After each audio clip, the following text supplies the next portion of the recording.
So I am thrilled to welcome Konrad Kording.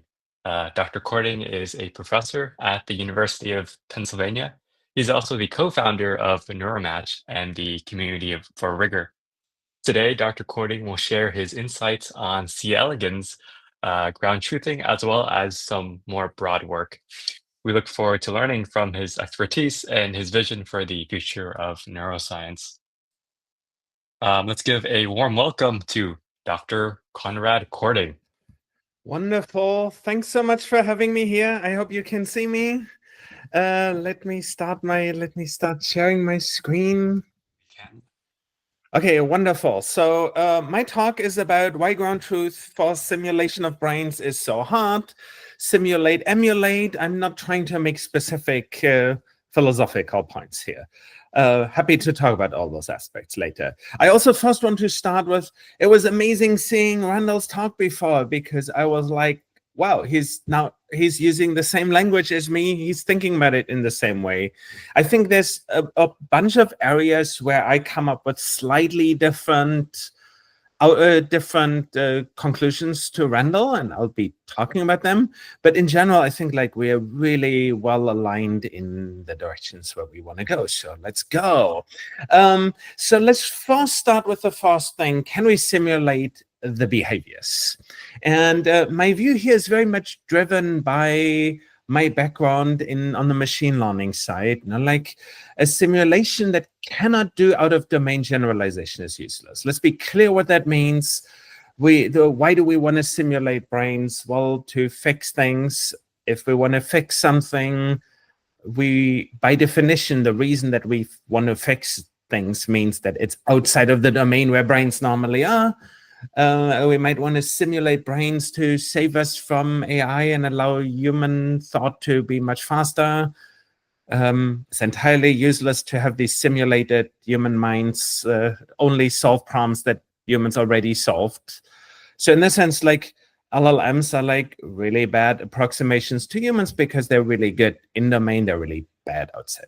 So now generalization, what drives out of domain generalization? Generalization, especially out of domain, becomes much harder as the number of effective parameters increases. There's a rich theory around this by now. It depends on the situation. Sometimes it's polynomially, sometimes it's exponentially. So moving from a space of interpolation within a data set to extrapolation far outside of a data set is hard, in particular if there's a lot of parameters involved. Now, behavior, if we think about behavior altogether, like Konrad giving a talk, that effectively has a sheer infinite number of parameters. If we think about Konrad giving the same talk as he gave last week, we need very few of them. Like he's going to say the same things at the same time. But if we want Konrad to give a new talk, then the whole brain of Konrad at some level potentially contributes to writing that new talk. And therefore, if we model the nervous system in terms of behavior, our generalization to out-of-domain situations will be difficult. Now, let me briefly say, why am I talking about this? The reason why I'm talking about this is that I'm strongly advocating that if we want to meaningfully simulate beings, we need to do that in terms of brains. And in a few slides, I will be able to kind of make this be more concrete, what I'm saying here. Now, let's take the second piece. Now, before I dive in deeper, can we simulate a set of known behaviors? Like, obviously, yes. Now, like everyone who listened to it today, like, yes, we can. Like, for example, when you ask, do you want coffee? Konrad says yes. So a behavior-only model of this is very easy. It's just a model that always says yes when asked if it wants coffee. And you can say the same might be true for the fly proboscis. Now, it will move its proboscis when sugar is there. And motion selectivity in the fly. And so on and so forth. And in fact, like the history of that is really, really old. Sherrington, 1906, was basically, okay, look, there's this behavior where if I hit someone's knee, they're gonna like push back, and there's this reflex that makes sure that we don't fall down. And he went there and he was like, okay, let's look what goes from there. So look, there's a wire going from the muscle to the spinal cord. Look, there's a wire going from the spinal cord back to the muscle. Let's like track that. Let's cut it. Let's kind of go through it. And he basically produced the first like rich simulation. I mean, it wasn't in terms of computers because computers didn't exist, but the first kind of circuit understanding of a behavior. But arguably, it's not that we want to understand a behavior. We want to understand the behaviors. And what makes that the logic particularly difficult, now, like when it comes to the behaviors we talk above, there might be lots of parallel circuits that will all be enough to ensure that behavior. So can we use physiology to reverse engineer how the nervous system works? Randall kind of like did almost all the setup. We tend to use slightly different characters. We should like sit together sometimes, make sure our presentations use the same thing. So what do we want? Now, like arguably the way most of us neuroscientists think about a simulation is in terms of neurons. Now, like maybe we need to be much smaller than neurons. Maybe we need to be much bigger. It's unclear if there can be like a clean description of something that's much bigger than a neuron, but most neuroscientists will probably find saying a good approximation to how brains work is in terms of neurons that influence with one another. You can say a neuron has an output Y, it has a set of inputs X, therefore Y is f of X, and I'm suppressing everything, of course, depends on time. No, but you can say, if you gave me the temporal input-output function of all neurons, kind of I should be able to simulate the brain. Therefore, what is it that we want? We want to be able to estimate this f.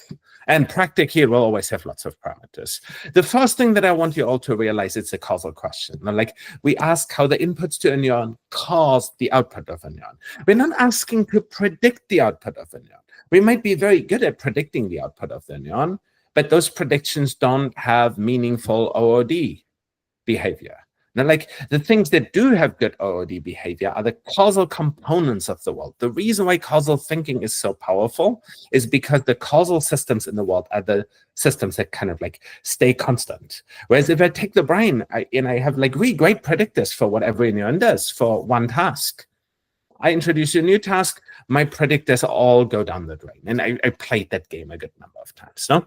So let's briefly remind everyone why causality is hard. I have one neuron, let's say the bottom one. I want to know how it influences the top one. Great, no problem. Like, great question. Maybe if there's only two neurons in the world, like all I need to do is like see how activity of one neuron often precedes the activity of another neuron, quantify that. Great, I now know what the function Y of the second neuron is. The only problem is there's what we call confounders. There's activity in the brain that influences neuron A and that also influences neuron B. Brief reminder, how many of those confounders are there in the brain? Well, every single neuron that exists in the brain. Whilst every single neuron is also downstream of the neurons that we record from. And that means that they're also what's called collider in causality speak, which means that basically in that domain, unless I can record them all, basically I'm hopeless at finding out how they interact with one another. And yes, there's a big field of causal inference with like really wonderful theorems behind it. So I'll be giving you the gist because that's what we need to think about it at this point of time. If anyone wants to like see more of the mathematical detail, hear more about that, like please ask me later. Okay, brief introduction why these things are so difficult. I give you a simple causal system. Now, like there's a simple system I can think of how neurons react. I have n neurons. I therefore have an n-dimensional state vector. The next state vector xt plus 1 is a nonlinearity sigma times axt plus some noise. No? Like, and let's make this concrete. Let sigma be a sigmoid nonlinearity. A is the n by n causal ground truth matrix. Epsilon t is process noise. I assume that it's white noise. And we initialize it to 0. And then we can say, is correlation similar to causation? And here's the intuition. Like you can say, if one neuron strongly causally influences another neuron, in other words, if that connection is important in Y or in the Y of the downstream neuron, then I should find that activity of one neuron predicts a lot of activity of the downstream neuron at the next time step. So delay one correlation should kind of be similar to correlation, to causation. And here's what we have there. We have the true connectivity matrix A up there, chosen from this sparse set of neurons, and below that you have the delay one correlations. Look how similar they are. if we take this at face value, it says, well, if I want to know how every neuron influences every other neuron, I just need to look at the time delay correlations between the neurons. Okay, problem solved. Like brains are easy, but it turns out that unfortunately that's not the case. This is how it looks like when we have 6 neurons.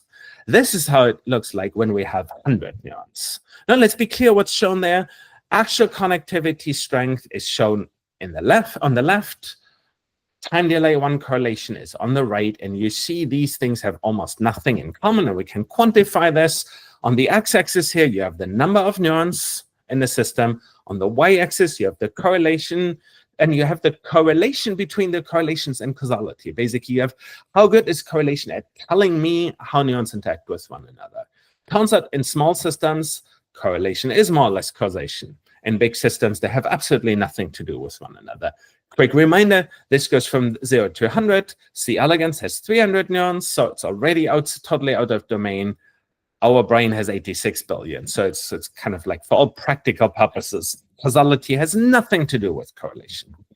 Now, let's briefly say why regression is a problem there. Now, like Randall talked about the inverse problems. I will only be talking about linear inverse problems because basically, if we can think about it meaningfully in terms of linear inverse problems, we can always extend it to nonlinear problems by kind of like adding basis functions that are nonlinear in the inputs and things like that. Now, so here we have the standard equation for regression. We take the x prime x matrix, we invert it, we multiply it with the x prime y matrix. Okay, just regular linear regression. Now, the first point is a lot of people believe they can figure out what the f of x are, what the function for f is, by recording some of the neurons. Well, that doesn't work. So here's why. So we have yi, which is now xi beta. So these are the variables that we record from, the xi, the inputs that I know about, that I record from, times the causal effect of them. Now, and when they say causal effects, those are just the linear components that we should have in our linear function for y. And then we have plus zi delta, the neurons that I don't record from. This could be also the dimensions that I record from, that I don't record from. Now, what if I have a neuron with 2 dendrites? Each of them kind of implicitly is a dimension, plus ui. I apply the same equation that I have before there. What it gives me is that, that the expected value that I get for the estimated influence of one on another is the correct one, plus a bias. That means that as soon as I don't record everything, I get biases. If I record only, let's say with fMRI, like 30,000 dimension out of 86 billions, the number of these bias terms is effectively infinite relative to the direct correlation terms. Therefore, I don't learn anything about causality in the system. Therefore, I can't learn about the whys that I need for solving the inverse problem unless I really have all dimensions. And even then, it's not always defined. Now, let's be clear about that. And now let's say, okay, good, like Konrad, fine. Like you convinced us, like we need to record from all neurons at the same time. Okay, I give you all of them. Now, like 86 billions if we talk about humans. Some of you know I love C. elegans 300, still very hard problems. Okay, so we record all of them. Let's look what we can say. I want to know, how good should I believe I can be at estimating those parameters? And because it's linear regression, we totally understand that. Now let's start with the setting of the problem. I have the neural activity, which produces some signal X. Now, like that's the ongoing activity. Then I want to influence quantify the influence of X on Y, on variables. That could be the same variables as X. They could be just that one neuron that I'm currently looking at. Now, we assume a linear system. Y is x beta plus epsilon, standard setting in that field. Now you can say, what is X? It's an n by p design matrix. N samples, p parameters. Think about it. N neurons, p neurons sampled over time. Okay, and now beta is the unknown p-dimensional vector of parameters, and epsilon is an n-dimensional noise vector. No, and I assume that noise is Gaussian. It's not. Doesn't, like all of my back of the envelope calculations are perfectly fine if things become nonlinear and non-Gaussian. Okay, we do ordinarily squared estimation, standard linear regression equation, you had it before, we can say, what's the variance of that? Well, the variance is the noise that we have on things times the X transpose X matrix inverted. Now, how do we understand this variance term? So basically, if this is small, then I can estimate all the influences between neurons. If this is very big, I cannot understand that. Well, here, life is easier in singular value decomposition space. We transfer into that space where we say X can be written as U sigma V transpose. Sigma is a diagonal matrix containing the singular values of the covariance matrix. Now, let's be clear of what we have here. Now we rotate, and then we have the singular values that are there, and then we kind of rotate back. And then what we need to do is we want to calculate X transpose X. That is the matrix that we ultimately always have to invert. Okay, let's do that. We have U sigma V transpose times U sigma V transposed. We use like the standard linear algebra things, which gives us V sigma transpose U sigma V transpose. You know, when you do the transpose, you have to like flip the order of things. And then that gives us that covariance matrix is V sigma squared V transpose. Okay, so the V is just that rotation that we need to get back out of, get into singular value space. Okay, so the sigma squared is where things are really happening. Now you can say, okay, let's ask how good my variance is at estimating beta hat. Just so that everyone's on the same page. The variance of beta hat is basically just a quantification how good we are at estimating the weights between neurons. Okay, so that is now sigma squared V sigma to the minus 2 V transpose.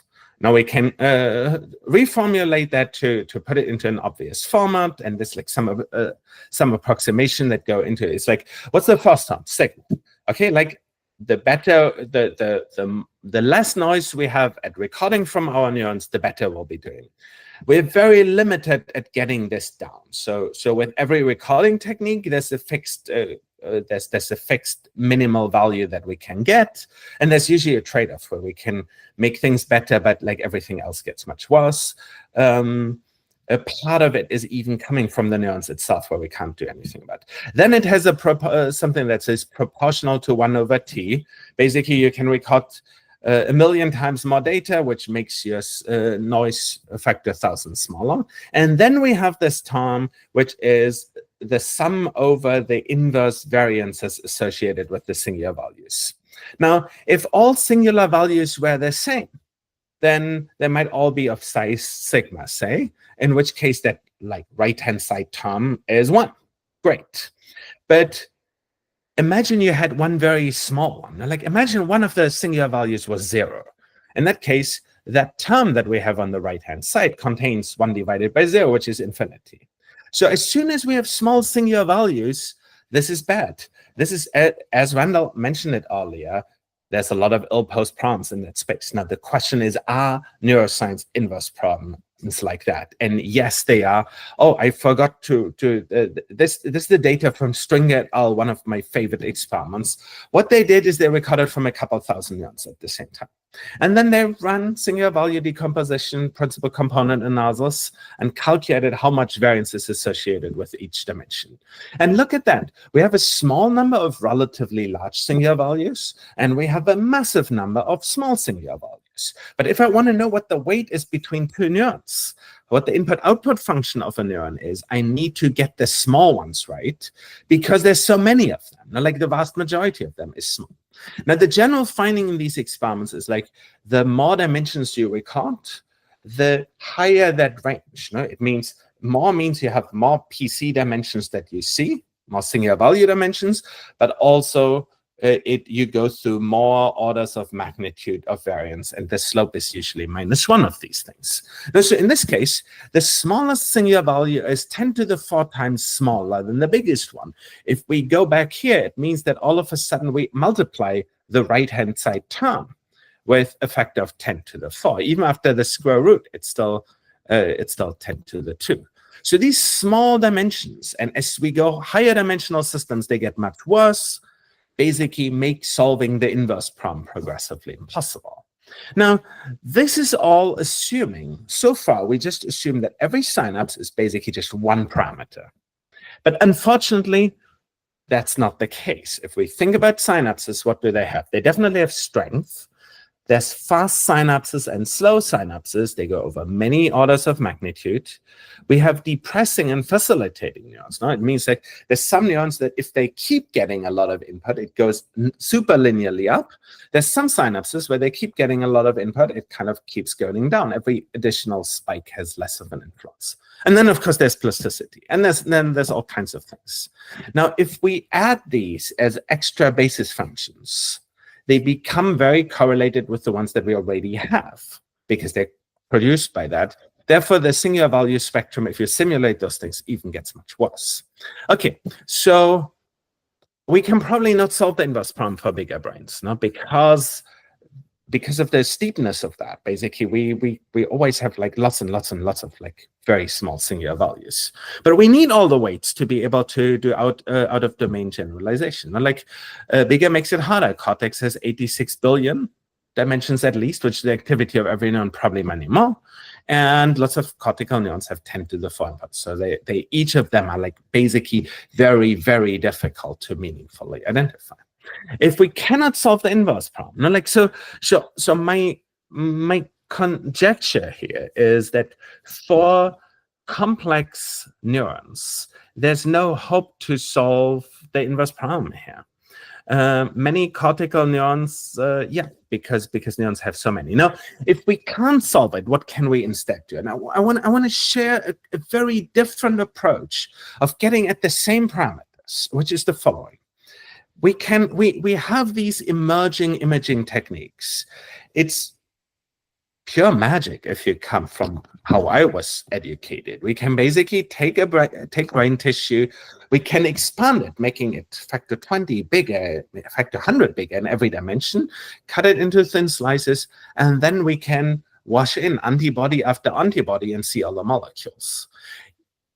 If we can see the molecules, I believe there is a much, much faster path at getting at the input-output functions of neurons. So let me guide you through that. If we can do it, so like here's the key movers in that space. So the price for imaging molecules is in free fall. Expansion microscopy makes high-resolution imaging incredibly cheaper. The price for storage is exponentially decreasing. The price for machine learning is exponentially decreasing. So therefore, what I'm saying is solving the inverse problems on the electrophysiology side is really very hard, potentially impossible, but solving the inverse problems by showing me the parameters directly, by measuring the parameters with imaging is becoming cheap. And let's go a little about why that seems to be possible. So first, why don't I simulate brains? Now, like, we need to convert the molecular annotated connectomes, and we have these connectomes. Now, like, it's amazing, Flywire. I'm a huge fan, but we don't have the molecules to that. And even if we had it, imagine we had Flywire the way it is. And not only that, but at every synapse, I give you a long list of all the molecules that are sitting there in the synapse. We have no mechanism of converting such data into how strong is the neuron. Now, like, we saw some machine learning there in the talks this morning where you can say, okay, I give you a synapse, I show you how it looks like. You can say, probably excitatory. But we can't say, oh yeah, not only is it excitatory, but the weight is 8.2, like picoamps, and the time scale is 50 microseconds. So, like, we don't know these things. And therefore, we can arguably not build like satisfying overall simulations. I mean, it's wonderful what we've seen, but like it's kind of very local, the simulations that we have. Now, let's briefly review how modeling works. You know, like if you have people who model neurons, the most detailed models are all of that kind. You start with a neuron here, and you see the whole neuron with its structure. You convert that into an abstract model where you're like, okay, we convert like each little segment of the dendrite becomes one piece in our model, and then you put in molecules that basically affect the electrical properties. You know? Like you can say there's an input, and that input, when it happens, allows a certain ion to go through a channel. And there's another input that allows another ion to go through the channel. And some of them are voltage gated, some of them are ligand gated. Like we have a whole bunch of little molecules that are involved there. Now, briefly, why is imaging now powerful? Well, if you have a molecule that produces a current and the molecule, and I do imaging and the molecule is not there, I already immediately know that there can't be that kind of current, like no sodium channel, no sodium current unless there's a sodium channel. And that general idea, you can say, you could generalize it and say, well, if you give me the count of sodium channels, I can kind of like start building a model, because the count of sodium channels now gives me a way of modeling how strong this will be. So are we good then? We can image the molecules. Like in principle, we can go in and say, give me the distribution of sodium channels, give me the distribution of potassium channels, give me the distribution of glutamate receptors, like all those things. In principle, are we good then? Well, no, because what we need is then have a list of all the relevant molecules. And to be clear, when I say molecules, it could be that it's multiple molecules that need to be stacked together in some specific way. So we need to know the molecules and all like local compounds, local complexes, but we also need to know what they do. And we don't currently have a calibration set there. Like how strong is the influence by this channel or this channel? Yeah, we can sometimes patch clamp them, provided that they're membrane bound, but by and large we can't do that. No. So what we need to do is, for every neuron, we need to know what they do. For every molecule, we need to know what they do. And for every molecule / complex, we need to be able to write how the current and the timing and so forth depends on all the molecules that we have there. In principle, that should be doable. Like Shu this morning nicely showed that you can be surprisingly successful with even somewhat bad estimates of synaptic properties. I mean, like they did an incredible job, but of course they never saw the molecules there. But chances are that his case, like most fields' early successes, was like somewhat lucky. Like they took the low-hanging fruits. But we want to simulate whole brains. And even in the study that we saw, it was only a subset, and bigger systems can be seen as accumulation of lots of small systems. But why is it all hard? Let's say you have a synapse and you want to estimate, based on the synapse that you see, what is the current that depends on inputs. Well, we cannot invert the overall system. Why can't we do that? If I wanted to take a cortical human neuron and basically tell you what a given type of synapse does, I need to solve the inverse problem, of which I hope I kind of convinced you is probably impossible. We can't even do that for training data. We might be able to now patch clamp that, but then we'd need to patch clamp every molecule and identify that it's there. What do we need to get ground truth on function? Well, we need to solve the inverse problem. Inverse problems are way easier in small system, way easier if you can stimulate. And arguably, it's only possible if you can stimulate, and way easier if you have less noise. And now this is a super interesting design space. I'm very excited in studying C. elegans. Why am I excited about it? Do I really like the worm? Like, no, it's like a stupid animal eating bacteria, but it has a lot of interesting behaviors. But the main reason is that if instead of having 10,000 synapses, you only have 10,000, if instead of having 10,000 inputs, you only have 30, then solving the inverse problem is way easier. Alternatives to C. elegans could be small systems, slices, brain organoid, there's synapse and neuroscience. There's like a lot of ways of designing small systems where you can measure the input-output functions. Key being here, like by moving to small systems, the inverse problems become actually doable. Being in large systems, the inverse problems are incredibly hard. Now, I'm making the point for starting in C. elegans. Why do I want to start with C. elegans? There's only about 300 neurons, order 30 synapses, they're slow. All these things kind of play into the techniques that we have. The fact that there's only order 30 synapses means that solving the inverse problems will be way easier. On top of it, we can fail very fast on C. elegans. No, we can check what we get wrong. Why? Because we should be able to look at synapses, figure out what they do, and then predict what neurons do with it. We can use calibration data across scales, where we can say we can do synaptic physiology, and we can do physiology about like little dendrites, and physiology about whole neurons. And there we could then establish structure to function. And in general, solving the structure to function problem is one of the big underexplored problems in biology. Now, like, let me briefly zoom out of like even neuroscience here. Biology now has this ability of producing imaging data of unbelievable precision, multimodality, and all that. But what we completely miss is a way of taking that and converting it into function. Like, if you show me the image, I want a mechanism how, if you give me the image, I can tell you what it does. And that, I think, is one of the biggest problems of our time. We need, but to be able to do that, we need Rosetta Stones. We need cases where we have known imaging and we have known functions. So we need to engineer situations where we can produce this data set that both has imaging and that has the function at the same time. Now, why does this potentially give us a hold on out-of-domain generalization? Now, like, behavior has very high-dimensional input-output functions, but neurons have, relative to behavior, much smaller dimensionality. So even if the generalization problem between behaviors are hopeless, the generalization problems between neuronal input-output functions will be much easier.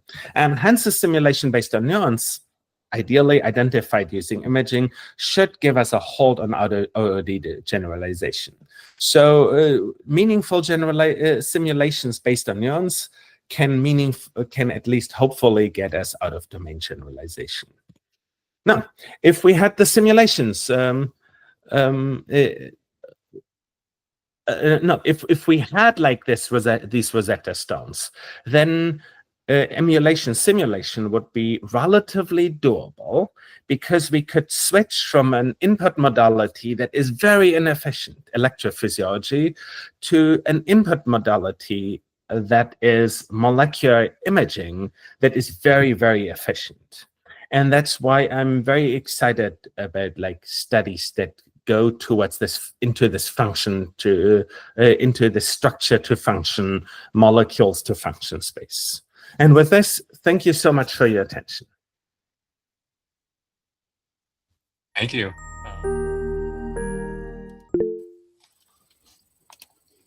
Yes, Randall? Yeah. So I have a number of questions, and my first question, I actually withdrew it because I think it was no longer relevant, because at first I was thinking, oh, well, if you're going down to the level of identifying molecules, and then you still have all the interactions, so you still have the same problem that everything is connected with everything else. But really, I don't think that that was as relevant anymore. I think a bigger question that I have is probably related to the very last thing you said, which is where to go next. Because I can see that picking a small problem like C. elegans is a great way to go, because the problem is so difficult to solve for larger problems. But can you say a bit more about how you would then apply the results from that in a larger, more complex brain? Yeah, absolutely. So the thing that I want to learn right now, the thing that I think as scientists we should try to learn right now, is how to do structure to function.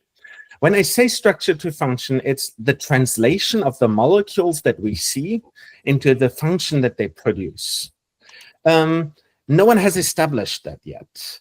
Establishing that in C. elegans, let's say we find C. elegans, we take C. elegans, and let's say we find that there's like some creative ways of like slicing dendrites into little pieces and doing lots of experiments on each dendrite, and thereby getting calibration data. And like in C. elegans, we can calibrate on whole neurons, but what we need to learn is to calibrate on not whole neurons.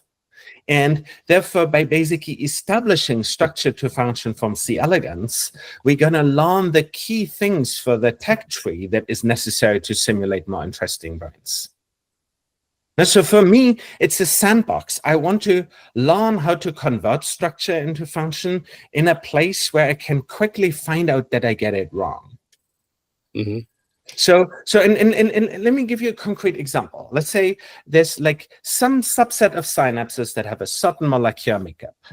And I find in C. elegans that I can do some creative prep where I say, extract the synapse, maybe I cut it out of it, maybe I just patch clamp it locally in a really clever way. That allows me to say, oh yeah, this synapse should have like 10 picoamp of effect. Now I can say, now if I put that synapse into my simulation of the neuron, does it actually do the right thing in the neuron? And therefore, and once I establish that, which is basically, now I have a way of looking at an individual synapse and figure out how a cell works like that. I can say, okay, now let's take these mechanisms that I now have established as producing structure to function, and now take that to maybe cultured brain organoids from humans or mice. But the thing is, when in science we want to learn a completely new skill, it's often key to have a way of failing really fast. And C. elegans is this place where I know how to fail. Take the same thing if I do it in a mouse. I now have in a mouse, I have a neuron, it has 10,000 inputs. Now let's imagine I get it right. I couldn't know because that synapse is drowned out by the other 9,999 synapses. So I can't know if I get it right, and of course I can't know if I get it wrong in that case.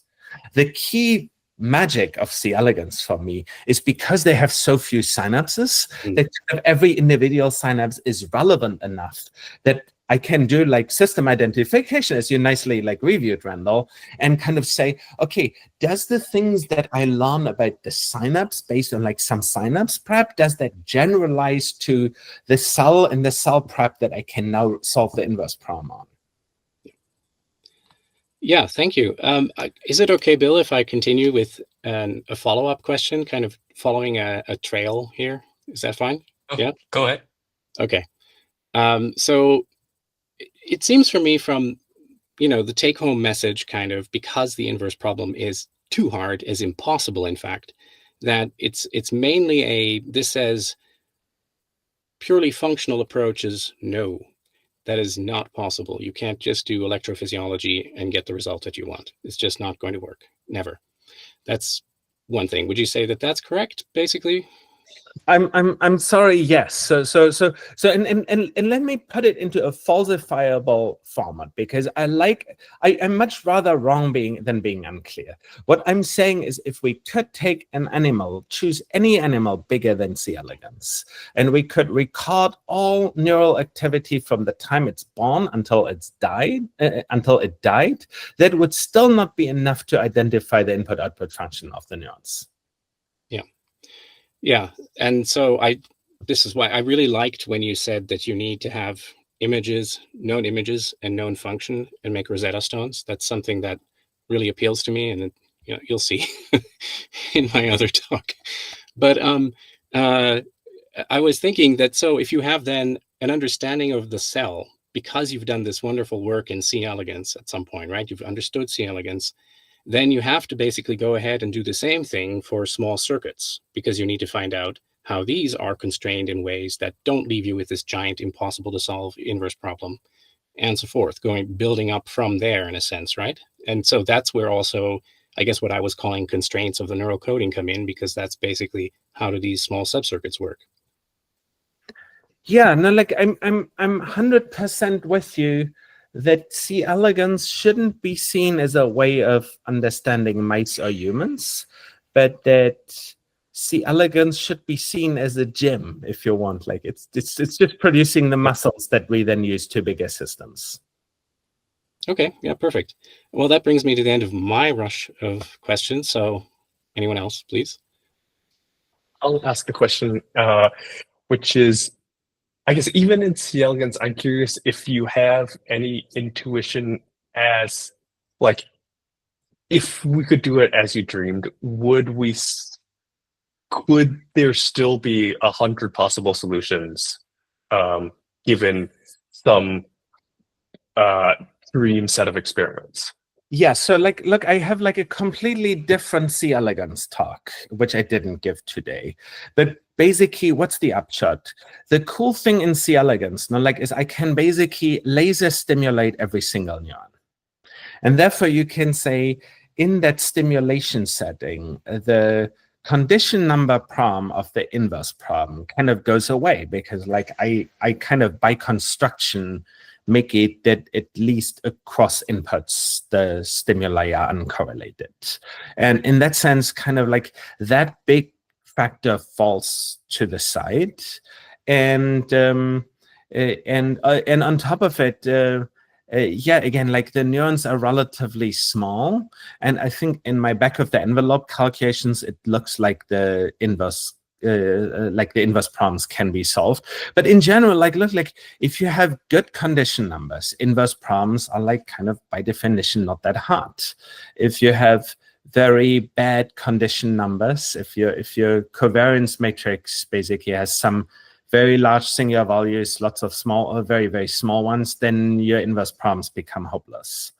I mean, like another way of thinking about it, you can say if I have 30 inputs, I can't go through the exponential space of every subset of all possible synaptic inputs, but I can realistically, over a lot of experiments, go through at least a lot of them. I should mention another thing that not everyone might be aware of.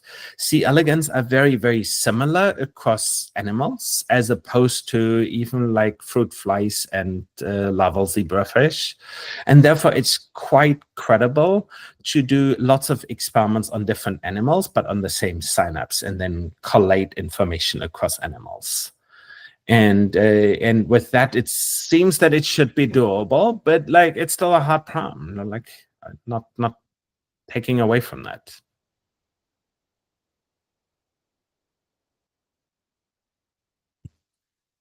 Any other questions from our speakers? If not, we can move on to the general audience Q&A. We have several. So the first question is, it seems the difficulty arises from assuming we need all parameters. What are your thoughts on parameter sharing? Instead of assigning parameters per synapse, what if we use a few per synapse type? How would that affect your conclusions? Yeah, so maybe let me go back one step first. That will help you see why I think about it like that. So animals learn, kind of all animals learn. Humans learn in all likelihood. Even if evolution does the learning, there's a lot of learning happening everywhere. It seems, no, and you can say there's two different models of synapses that we could have. Either there exist k different types of synapses, and what we have is when we learn, we just switch from type K1 to type K2. In which case, it would indeed be the case that I just need to describe the K synapse types, and once I have a list of these K synapse types, I'm good. But if I come from it with my knowledge of like learning theory and how successful learning systems work, successful learning theories kind of work by kind of relatively quickly going into the right direction, either during lifetime, so synaptic plasticity, or where we at least need like a nice smooth optimization landscape in evolution. And if we're in those, if we're in those spaces, what we want is not that there's K synapse types, but we want a relatively easy way of making a synapse be slower versus faster, stronger versus weaker, more depressing versus more facilitating. So all those parameters that I'm talking about, if you come at it from a deep learning perspective, you want them differentiable. Like that's how compute works. You want lots of parameters, you want them all differentiable, you want to go down the gradient of all of that. And so in that sense, to start with, I'm starting with this assumption that they have those properties. Now you can say, well, okay, Konrad, like deep learning is deep learning. Maybe biology is fundamentally different. But if I look at plasticity experiments, they tend to move neurons along these axes. There are experiments that make neurons stronger. There are neurons that make synapses slower. There's this kind of like, it looks like if we look into the physiology, we find that there exists movement along those dimensions along which they should vary. So, and if we're then in that space, then kind of like it's no longer that we can just say there's K types and we need to discover the K types.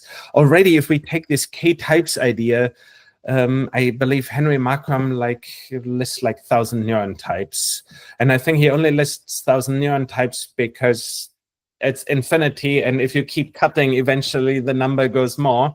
But I think that basically every neuron is unique, and in fact, my lab has some evidence that, at least when it comes to the conic counts, that neurons, for example, have a lot in common with their sister neurons, and I don't think. And therefore, kind of, it's unlikely that they fall into types as neurons. And if neurons don't, then why would synapses? So, but it's right. We might hope, neuroscience would be much easier if there were 100 types, because then you could say, we just take imaging of lots of synapses and we cluster them in some space. We find however many types there are, and we do the paired patch clamping on every one of them, and then we'd kind of be good. To my knowledge, there's no evidence that this type division actually exists. But of course, when I say those things, I don't mean them in full generality. There are GABA synapses and there are glutamate synapses. And it's not that everything is everything and totally continuous, but I believe that on top of certain classes, I take it that there exist classes, there exist inhibitory synapses. I'm not denying that the existence of this macroscopic effect, but I'm saying then within GABA neurons, there's still this whole continuum of neurons that are faster, stronger, weaker, you name it. We almost got a Daft Punk reference there. Yeah, I was trying to make it during it, and then I missed it. Our next question comes from Devin Ward. They ask, do we know what kinds of techniques might be used to get the molecular functional data that we need? So I think the molecular data is relatively straightforward. Now we can take expansion microscopy and use antibody after antibody. We can maybe switch to combinatorial approaches or something. So there's that's to get that part. And then the question is, how do you get the calibration data? One way of getting the calibration data would be to basically patch clamp the individual channels. It's very much not scaling. E11 Bio has been pushing expansion microscopy in a really, really wonderful way, and are a really super cool company in our space. And there's this, I think, this technical interest in that set of techniques across the entire space. So the question then is what are good ways of getting the calibration data? Let's take an extreme other approach, synapsoneurosomes. Synapsoneurosomes is basically, you put a whole brain through a blender and somehow pull out the synapses, and then you have a little piece of presynaptic and maybe a little piece of postsynaptic stuff hanging there. Introduces lots of artifacts, but it's super scalable. I mean, it's super magical, and you can, in principle, you can have billions of them. And so in that sense, it's super scalable, but not nearly as clean as we'd be otherwise. Now, let's talk about the patch clamping. Now, there's lots of detailed prompts where you can say, well, yes, would be great if I could patch clamp the channels, but if they sit in the synapse, then I can't, because basically the presynaptic piece blocks me access to the channels that are on the postsynaptic side. So every technique that we can think of has their prompts, and I'm very much interested in kind of thinking how we can reverse engineer the I/O functions. So our next question here includes a link. I'm unfamiliar with the source, and so I'll just leave it there. But they ask, I noticed there's an attempt to standardize the C. elegans data. What's the main idea behind this? Could you elaborate on it in regards to the inverse problem? Okay, so this repo is by Quiley, who's one of the people I collaborate with a lot in the C. elegans space. The idea of this repo is a little bit that, I mean, look, I told you in my talk that I believe the inverse problems can't be solved. I also told you that in C. elegans they should be possible to solve. I don't think current data can solve it. And it's a combination of like lack of data quality. It's a combination of limited amounts of data and so on and so forth. But because we so deeply believe that C. elegans is the right place to start with, we decided that like there should be repos that make it super easy to get started. And I want to encourage anyone on this call now, like go to Quiley's repo, download the data, and see if you find a good way of modeling them. I have myself my lab has worked on modeling that the data in that repo. We made some progress, but it's far from like meaningfully solving the inverse problems. Our power calculations suggest that you need a lot of experiments to like really solve them. So yeah, for people who don't see that, it is on the Q&A. I'll copy it for you into the chat. Hold on. I also posted it in the chat, so it's there. Okay, great. Apologies. Great. Yeah, that's the reason for that repo there. And like as with all big endeavors in science, if you want to solve big problems, you can't solve them yourself.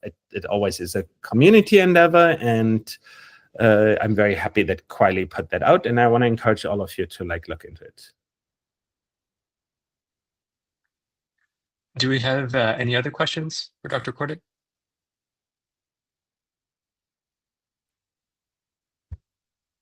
Did you already ask the question? I don't know who it is. It's an anonymous one. Something about parameter sharing. See in there? Not exactly sure what it means. Yes, we did. Oh, my answer to that was like for parameter sharing, we'd need to assume that certain things are identical, and that's a little unclear. No, but like it's also like, to be clear, it's unclear how much calibration data one would need for that. No, like in principle, it could be that there's like 30 molecules that basically do most of the work, the electrophysiological work, in which case your system only has 33 parameters, and maybe estimating them is relatively straightforward.